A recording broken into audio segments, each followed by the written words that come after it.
안녕하십니까? 똑똑 오늘의 세계사 성우 양학입니다. 오늘은 어떤 이야기가 여러분을 기다리고 있을까요? 자, 출발하시죠. 여러분, 빨갱이라는 단어를 한 번도 못 들어보신 분은 안 계시죠? 이념 논쟁이 치열한 한반도에서 터부인 것 같은 단어이지만 반대 세력을 비난하려고 또는 자신의 지지층을 결집하려고 우리나라 정치권에서 심심찮게 활용하는 단어입니다. 그런데 자유주의가 국시인 미국에서도 이 빨갱이 광풍이 불었는데 바로 메카시즘입니다. 메카시즘이라는 단어를 여러분께 담백하게 전달하기 위해 영어 사전 중에서 최고 권위라고 평가받는 옥스퍼드 사전에서 정의한 내용을 말씀드리겠습니다. 1950년부터 1954년 사이에 일어난 공산주의 혐의자를 떠들썩하게 반대하던 캠페인으로 대부분의 경우에는 공산주의자와 관련이 없었지만 많은 사람이 블랙리스트에 오르거나 직업을 잃었다. 뜻은 알겠지만 피부에 와닿지 않으십니까? 천천히 설명하겠습니다. 여러분의 뇌를 깨우는 똑똑 오늘의 세계사입니다. 메카시즘은 이 광풍을 주도한 상원의원 조셉 메카시의 이름에서 유래했습니다.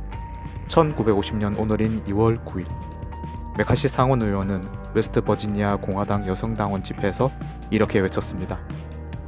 여기 바로 내 손에 공산당원 205명 명단이 있습니다. 이들은 지금도 국무부에서 미국의 정책을 만들고 집행하고 있어요. 그렇지 않아도 소련과 냉전이 깊어지던 시기였는데 메카시가 그렇게 폭로하자 그 자리에 있던 당원은 모두 경악할 수밖에 없었죠. 언론도 아따던 메카시 상원의원의 명단을 보도했습니다. 이렇게 폭로하기 전에도 메카시는 상원의원이었지만 전국적으로는 인지도가 없는 요즘 표현으로 듣보잡이었습니다.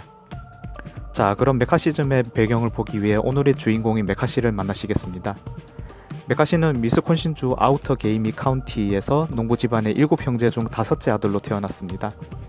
위스콘신주는 미국 북중부 오데오 인근인데 시골로 분류되는 곳입니다. 메카시는 가정 형편이 어려워서 20살에 겨우 고등학교에 입학했죠. 그래도 배움에 열정이 있었는지 속성으로 고등학교 과정을 마치고 법과대학원까지 졸업해서 변호사가 되었습니다. 태평양 전쟁에 자원 입대하여 참전하기도 했습니다. 메카시는 판사 경력을 발판 삼고 정치에 입문했습니다. 위스콘신주는 낙농업이 주요 산업인데 메카시는 위스콘신주 판사로 재직하면서 낙농업자에게 유리한 판결을 많이 내렸습니다.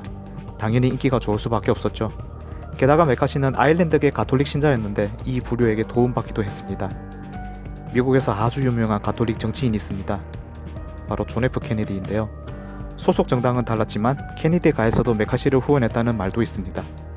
그런 배경을 등에 업고 메카시는 1946년에 공화당 상원의원 후보로 출마하여 당선되었습니다. 다만 워싱턴 DC에 입성을 했는데 메카시는 여전히 촌에서 온 신출내기 정치인이었습니다. 만도 채 되지 않았고 혈기 넘치던 메카시는 정계의 중심에 서려는 야욕이 있었습니다. 이때 그에게 다가온 것이 공산주의였습니다. 메카시가 폭로하기 1년 전인 1949년에 중국은 내전이 끝나고 공산화되었습니다. 중국 공산화는 또 곳에서 이미 다뤘고 이 영상의 말미에 띄우겠습니다. 또 곳의 영상은 또 보시고 또 보시면 똑똑해집니다. 거대한 중국이 공산화되고 동유럽도 빨갛게 물들고 거기에 미국이 자신의 전유물이라고 생각했던 핵무기를 소련도 보유하게 된 것이 이때입니다. 그렇지 않아도 미국이 공산주의를 두렵게 여기는데 메카시가 이것을 이용했죠. 메카시는 정계에서 소문이 파다하던 국무부 내 공산주의자에 관한 내용을 대중에게 터뜨렸습니다.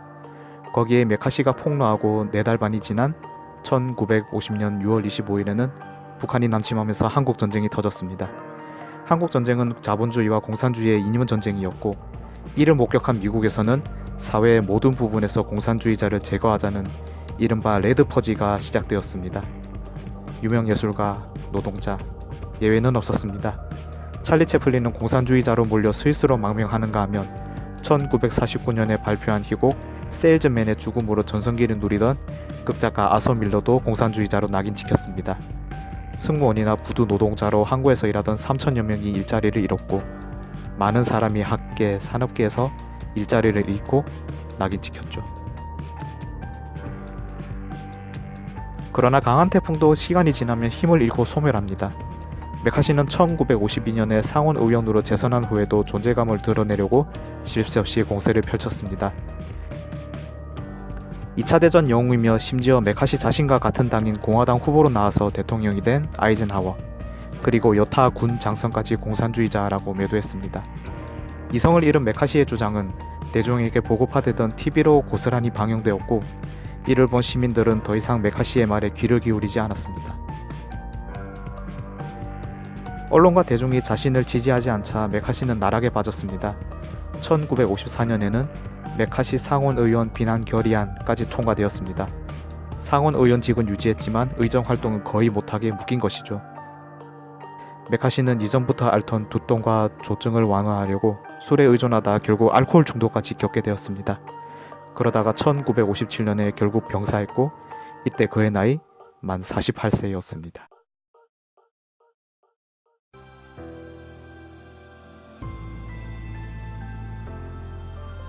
정치인의 행동은 많은 사람에게 영향을 끼친다.